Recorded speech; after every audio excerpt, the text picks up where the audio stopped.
What advice would you give the entrepreneur that's watching this and they're like, I want to take my business to the next level. I want to learn about digital marketing. I want to learn about, maybe an additional service that can advance my business. But what advice would you give to that entrepreneur that's scared or nervous and needs that push? Said yes more often and more times than other people. And I'm like, what do you mean said yes? He said, there'd be opportunities come up and he said, people would say, hey, I have this opportunity, this job for you. And he said, even though I didn't know how I was going to do it, I just found a way. I accepted the opportunities and I just said, you know what, I'm going to find a way to make it happen. I'm going to connect with somebody that knows how to build this thing, or I'm going to go buy a course on it.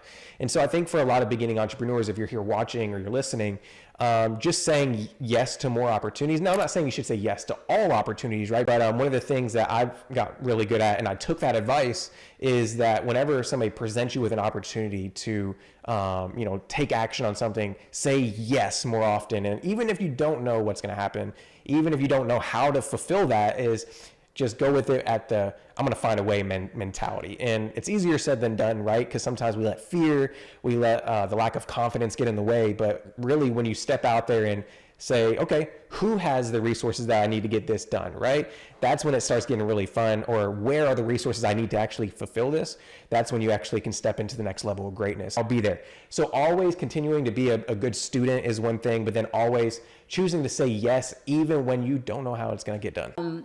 But I became this expert in grants because I said yes, right? So I started helping people around me. I helped myself get access to grant funding.